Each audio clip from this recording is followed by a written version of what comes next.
Hey guys, it's New Year's Eve and I wanted to do my top 24 books of the year while drinking hot cocoa. Really just eating the whipped cream because I love whipped cream. A couple of honorable mentions. Uglies, which I just read a couple hours ago. It's a dystopian. I haven't watched the movie yet, but I've heard great things and I can see it being good. And I will also give an honorable mention to This Could Be Us by Kennedy Ryan. This is a book, I don't remember what happened in it. Guys, this is gonna be chaotic. I don't remember what happened in This Could Be Us, but Kennedy Ryan always does really good books and this trilogy is shaping up to be great. It's the second book after Before I Let Go by her, so that one was great. Where Happiness Begins. It's by Ennis Perkins. It's this grumpy sunshine trope and the girl has to live at the guy's house or vice versa. Guys, this is just vibes. I've had a long year. I don't remember any of the books I've read, but I gave that one a 4.5 because the grumpy sunshine trope is sometimes like overdone, I would say, but it was done well in this one. I just had a fun time. The girl was really sweet and it was just a wholesome little book. She has other books in the series. I've always really liked them. So, I don't know. I can just trust that she'll do a cute little heartfelt book at all times. More whipped cream. I love whipped cream. Next we have a more heartbreaking piece, 1,000 Broken Pieces. Read this on vacation in Las Vegas. And it's the sequel to 1,000 Boy Kisses. And if you know me or you have been watching the videos on this channel, that's one of the saddest books, one of my favorites. 5 out of 5. I couldn't breathe. I was sobbing so hard when I read that book. And so this one is like the aftermath of that book, dealing with grief, and the characters go to like sort of a rehab center to get in touch with themselves and learn how to live without those people in their lives that were really important to them. And it was really good because it was a realistic depiction of what grief can look like and how it's not going to stay one way. It's not going to be perfect all the time. There's going to be ups and downs to the situations, and it's okay to just constantly progress and just take it one step at a time. So I really liked the way that she did it. It wasn't a necessary sequel, but it was a good one. Then we have Reckless by Lauren Roberts. It's the sequel to Powerless, and there was a little novella in between called Powerful. This is the aftermath of the ending of the first book. I'm not going to go into it, but it's more romance, drama, tension than before, and I personally really liked it. And normally I hate these types of books because this was a book where it's the second book in the trilogy and they're just biding time before getting to the main climax of the story. So they're just staying put, doing kind of the same thing all the time, and that's what this was. So at times it felt a little slow, but overall the dialogue I feel like was better than the first one in terms of the tension, the banter, the angst, the enemies vibes. Like, it was all very well done, and I think it could become a favorite series. I gave the first one 4.5 and this one 4.5, so they were both a really fun time. I really liked them. Then we have Where Sleeping Girls Lie. This is a story where the main character goes to this boarding school and there's secrets about this missing girl, and she has to figure out like what's going on, what's not being said, who's keeping secrets. And it's not your typical thriller book. It's very much like there's some big societal issue that is being hidden to protect the people who are in power and who are kind of making things worse for people who are at the school. And she's done this with Ace of Spades, which is another good book. So you never really expect what you expect, you know? Then I have Never Lie by Frida McFadden. This is a book where a couple is looking for houses and they stay at one of the houses they're looking at. That's all I can say about that one. Another 4.5, really fast-paced, really weird. The plot twist was kind of excellent, actually. And Frida McFadden just has nailed that formula of just putting a book together that just kind of checks all the boxes for me in terms of thriller. Not too long, not too draggy in the beginning. He gets right into it, and I actually stay invested throughout. And that's why I had not been really giving 5 stars out in the past to thriller books. With her, I have given 5 stars. This is not one of them, but it's still a really good one. Then we have The Teacher, which is another book by her, and she basically talks about 2 teachers who are married. They're teaching at the same school, and there's another girl who dealt with this whole rumor about her being with a teacher in the previous year, and so there's drama between both of her teachers who are married, and they each feel a different way about her. Some of it's creepy, some of it's weird, but it ends up being so well done in terms of how creepy it gets, the way that she writes it. It's meant to be weird, it's meant to be kind of nasty, and that's kind of what some people didn't really like about the book, but I kind of liked it just because you're like cringing, but you're enjoying your time. The plot twist was so unexpected. I don't even know if it makes sense necessarily, like how did that happen? But at the same time, hey, shock value, it's fine because the plot twist was really good. Then we have Out on a Limb by Hannah Bowen Young, I believe. This was a very hyped book this year, and it has a trope that is normally hated, which I think is why it got so hyped, because it's the pregnancy trope. You'll find out, it's not a spoiler. It's so interesting because of the way it's handled, and like, it's cute. It becomes a central part of the story because that's like the plot of the story, but it doesn't detract from the chemistry between the characters, and it was just a really well-written one. I gave it a 4.5. A lot of people are like, best rom-com book ever, best book ever. I really liked it. I don't know about that, but like, it was still a really fun time and a really well done book with a pregnancy trope, because that's kind of hard to come by. I'm like all over the place. I think the camera's slanted, but I just, it's the end of the year, and I'm also really tired because I did the 24-hour readathon, so I'm still recovering from that. To be honest, I don't even know what Release Me is. It's by J.L. Seegers, but I don't remember anything about the plot at all, so I don't know what I can tell you. I read it, it was good, 4.5, and clearly it was ranked high, so I'm gonna leave it there, even though I have no idea what happened in it. But to be fair, J.L. Seegers can do no wrong. Her Black romance is always hitting. Then we have The Silent Patient, which I'm so late to the party, but yes, I finally read it. I've heard good things. I had started the book a lot of different times in the past and just never wanted to continue because it started off so slow, but once it picked up, it really got going, and all the little details and just the way that the ending happens, it's like there are parts to it that I kind of thought about briefly during my read, but didn't question it or like think about it harder. So this was an ending that, like, I don't know if people can even say is predictable, because it's not really predictable. It was shocking, and yeah, I'd recommend it.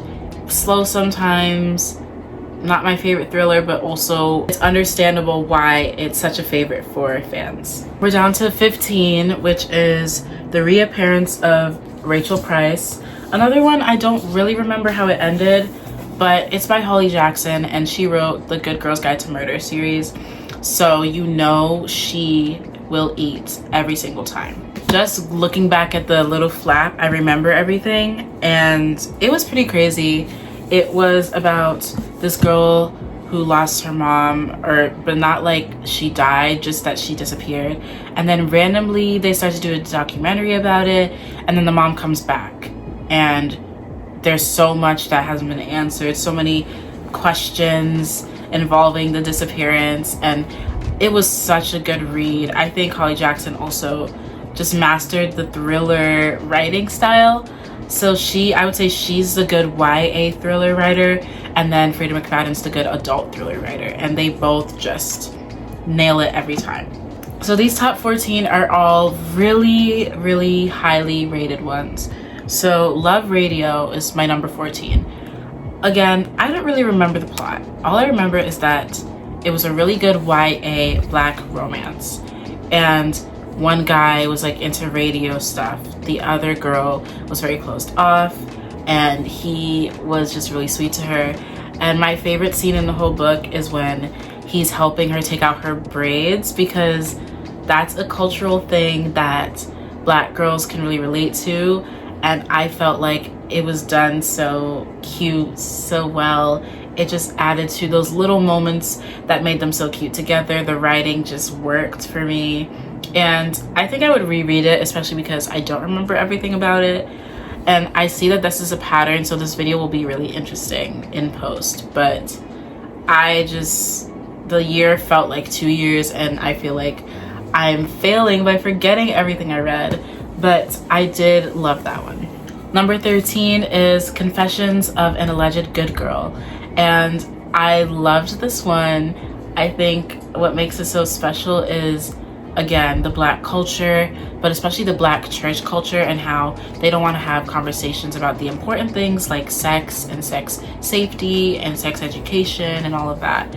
So I think that was really done well. The main character and the side characters were relatable. Their personalities were great. And I literally just read that one too, but that was a definite 4.75. Really, really loved that one. 12, 11, and 10 are all Revive Me. So Revive Me part 3 is last, then 2, then 1. And this is one of the J.L. Seeger's books. These ones came before Release Me. I don't remember what Release Me was about or how it unfolded at all. And that sucks, because how is that possible? But Revive Me was a good one. It was like two people who knew each other already getting reacquainted and having this really amazing, beautiful love story. And again, Black romance, Black love, so cute. And she just did a really good job at executing it, for sure. So top 9, we have Yours Truly at number 9. This was a great anxiety representation book with Jacob, the male main character, being the one with anxiety. And I feel like that is such a underrated type of thing to write about. You don't get a lot with the guys having anxiety. So I really appreciated this book, and I thought it really captured a little thing that not everybody really knows about. So I think that made it really special. Although the ending did have a trope that irked me, and I felt like it wasn't necessary for this book, I will let it slide a little bit for the sake of telling everybody how good this book is. I had to back up because I think I'm like climbing. But Gone Girl is number 8. It's really good. It's been around for ages. My creative writing teacher this semester was like, this is the book that every other thriller author is copying. And I actually see it now. I can see where they're getting all of their little helpful hints from and all their little plot details from. But to be honest, if it ain't broke, don't fix it. It was great. It was it's not the type of thriller where you're like necessarily believing what's going on. You just kind of know something's up, and then the way that it's written and the way that it unfolds is what makes it really, really interesting. So I have no complaints. Well, actually, the ending was just heartbreaking. The last sentence, it felt like, man, like I just wanted a satisfying conclusion, but there's still so much up in the air, and I think it could go in a lot of ways. So I don't know. I wish there was a more satisfying ending, but otherwise, I really enjoyed it. Number 7 is Dear Anna, and this is an author who doesn't have any other books, I don't think. She's new. It's about a character who almost died, and this girl gave her life up, gave up a kidney for her, and it's a whole thing. But she doesn't know the girl, Anna. She just knows her gravestone. And so she's at the gravestone, and then this guy comes up and he's also mourning her, and then they form this sort of friendship, this sort of romance, and it's just really well done. I want more books from this author. So emotional. The ending just like broke me, came out of nowhere, but it was really good. highly recommend this one to anybody, really. Okay, we're down to the top 6. So at number 6 we have The Housemaid's Secret. This is the sequel to The Housemaid, and to be honest, they're kind of tied. It's kind of a toss-up as to which one's better, but it follows a similar premise from The Housemaid. She definitely tried to copy the similar vibes, but to be honest, again, don't fix it if it was working. So I'm just going to talk about Housemaid and Housemaid's Secret actually. But Housemaid is about this girl who just got out of jail. She's looking for work, and so she applies to be a housemaid at this family's home, and they're very like eerie. The mom is just really rude to her, really awful, just bad. There's a child, and then there's the dad, and she starts to uncover secrets, the truth, and she has to now make decisions based on what she learned. And it's very similar in The Housemaid's Secret because she's a housemaid at a different place, and it's another like somebody's being really awful and she has to figure out that, hey, actually there's more to the story. So fun. There's gonna be an adaptation with Amanda Seyfried and Sydney Sweeney and this other guy from 365 Days, which I haven't watched. I don't really know much about it. But all of the casting so far is exquisite. I love it. I could picture those people actually playing those roles.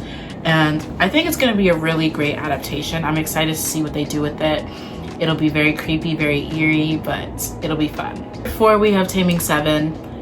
It's simply number 4 because it's the Boys of Tommen series. I don't give less than everything to them. So Boys of Tommen, I gotta say, like, it's just my favorite series. All the characters have so much depth to them. Really good, like, interactions between the characters, found family vibes. And this one follows Claire and Gibbsy, which is a popular couple. I really loved them, and I was so excited to see more of them. And it was good, 5 out of 5, but not necessarily what I expected. And I think that's why a lot of people are giving it lower than that. I personally would want another book of theirs. That's the one thing that irks me, is if Chloe Walsh doesn't decide to make another book for them. But otherwise, I don't know, like, it was fun. You get to see Claire and Gibbsy's dynamic and why Gibbsy actually has a lot of unresolved trauma and what that's doing to the relationships around them and the drama that is around this group of people who grew up together, basically. So, hey, there's not one bad Boys of Tommen book, and I'm sticking with that theory. We're at top 3 books of the year, and these were all so good. So, Into the Dark, Magnolia Park's Into the Dark is absolutely number 3. It's about grief. It's about relationship drama. Again, that's all that Magnolia and BJ do, is have arguments. But it's so much more loaded this time because of this constant process of trying to get over a loss. And it's really heartbreaking. You see how it's affecting everybody around Magnolia. You see how she's not herself. And honestly, I loved this book. I want to reread the Magnolia Park series because this was the last one in it, and they are so messy. It's definitely Gossip Girl, but British, if you guys want to know more about Magnolia Parks. But it's just that type of vibe. British version, very like just drama filled, but the characters just kind of become everything to you because they're so well written and they're all very just crazy, awful people, but also it's just kind of nice to see them grow over the course of the series, which is definitely what they do and definitely what they did by the end of this book. Top 2 are both by the same author. Number 2 is The Nightingale by Kristen Hanna, and this is a heartbreaking historical fiction about World War II. 2 sisters, they're not in the same location. One is younger, she's more rebellious, she's like, we need to form a resistance, and then the other sister is living at home just trying to get by. And they intersect eventually, and there's just a lot of just trying to survive the war, and it just made me sob. The second half of the book, I was just crying. I was just crying in my dorm with a roommate, trying not to cry loudly and going through it, just because this book really well written characters, just tackles all the different things that go through the war and just the heartbreak. And historical fiction is not usually my cup of tea, but I really loved this one. At number 1 is Firefly Lane by Kristen Hanna. And she just can do no wrong. I just believe that now. Her books are so well written. Firefly Lane is 2 best friends over the course of 30 years. So it's from like the 70s, the 80s to the 2000s, and you see their ups and downs, their own baggage, their own family drama, boy drama, but just how in spite of everything that happens and all these different trials they have to go through, they still are like sisters to each other. And to see that is so heartfelt. I just loved everything about it. And I probably want to read that one again too, just so that I can highlight things, because it's definitely a book that I don't think I'll ever stop talking about. It's become a favorite of all time. And I think Kristen Hanna is becoming a favorite author of all time. We will see in 2025 what other books she has in store for me. I low-key feel really awful because I did the 24-hour readathon, so I'm very tired. Sorry if I look that way, but that was all for the top books of the year. I decided not to do bottom 24 books because there's not 24 books that I was disappointed by. There are a lot of 3 stars or lower, or 3.75 stars or lower, but they were just like, You'll see in the ranking, because I'm going to do a tier ranking like I do every year, and you'll see there what my opinions are.